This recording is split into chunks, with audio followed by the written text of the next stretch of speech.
Assalamualaikum warahmatullahi wabarakatuh. Perkenalkan, nama saya Desti Lorenza dari kelas BKI 5A, jurusan Bimbingan Konseling Islam Fakultas Dakwah di UIN Sultan Maunah Hasanuddin Banten. Video ini tuh ditampilkan untuk memenuhi tugas akhir dari mata kuliah Quran dan Hadis BK. Nah, video ini akan menjelaskan dan memaparkan mengenai kegiatan konseling keluarga yang sudah aku lakukan pada tanggal 23 November 2023. Nah, jadi dalam proses konseling keluarga kemarin, aku bersama dua klien, yaitu suami istri yang bernama Pak Dimas dan Bu Melati. Nah, latar belakang yang diungkapkan dari kedua orang ini, suami istri, itu mengatakan bahwa pernikahan mereka yang sangat baru sekali, masih sangat baru di usia pernikahannya yang 1 tahun 2 bulan. Namun konflik itu tidak mungkin terhindarkan. Nah, seringkali suami istri tersebut mengalami konflik yang terus menerus.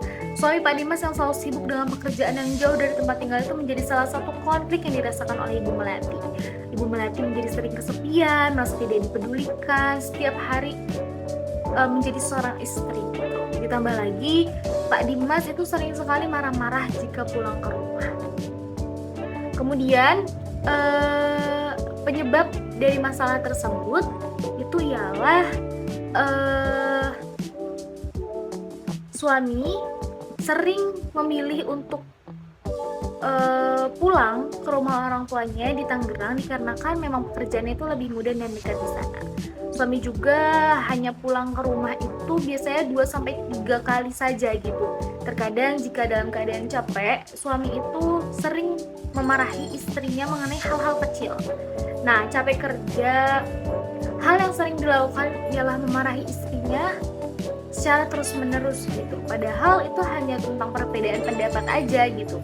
Ditambah lagi jika suami sedang banyak sekali pekerjaan di luar atau lagi ketemu dengan klien bermasalah, biasanya istri akan menjadi penumpah amarahnya gitu. Jadi di sini tuh komunikasi kedua belah pihak itu sangat berantakan. Nah, akibatnya jadinya Ibu Melati sering merasa sedih, sering merasa kesepian, dikarenakan suami kan jarang pulang kan, komunikasinya jadi berantakan, sering ada terjadi kesalahpahaman dan akhirnya sering berdebat. Ibu Melati juga jadi merasa kurang untuk menjadi sosok seorang istri gitu, karena jarang sekali mereka itu ngobrol berdua. Baik, dalil yang aku gunakan dalam proses konseling kemarin adalah Quran Surat Al-Baqarah ayat 263 yang berbunyi, A'udzubillahi minasyaitonirrajim, Bismillahirrahmanirrahim.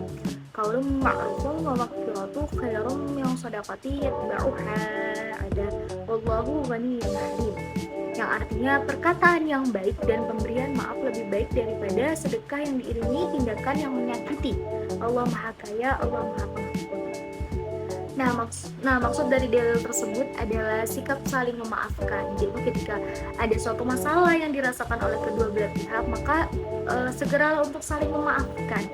Sikap saling untuk memberikan kelapangan hati sehingga tidak ada yang namanya sifat egois dan tidak mau kalah. Itu merupakan menjadi akar dari permasalahan dalam rumah tangga loh teman-teman. Jadi sikap saling memaafkan harus senantiasa dimiliki oleh setiap pasangan dalam setiap rumah tangga. Oleh karena itu dalam proses konseling kemarin aku memberikan ayat Quran Surat Al-Baqarah ayat 236. Kemudian ada hadis yang digunakan adalah diriwayatkan dari Sayyidah Aisyah radhiyallahu anha, Rasulullah tidaklah berbicara seperti yang biasanya kamu lakukan, yaitu berbicara dengan nada yang cepat. Namun beliau berbicara dengan nada perlahan dan dengan perkataan yang jelas dan terang lagi mudah dihafal oleh orang yang mendengarkannya. Hadis riwayat Abu Daud. Nah, ketika kita ingin menyelesaikan masalah, itu alangkah baiknya tidak perlu yang namanya marah-marah, berbicara secara kasar, berbicara dengan keras, dengan lantang, namun dengan perlahan dan jelas. Jadi dengan pelan-pelan namun mudah dipahami oleh orang yang mendengarkannya. Nah, itu merupakan salah satu cara bagaimana menyelesaikan konflik dalam rumah tangga. Nah, mungkin itu saja yang dapat saya sampaikan. Kurang lebihnya mohon maaf. Wassalamualaikum warahmatullahi wabarakatuh.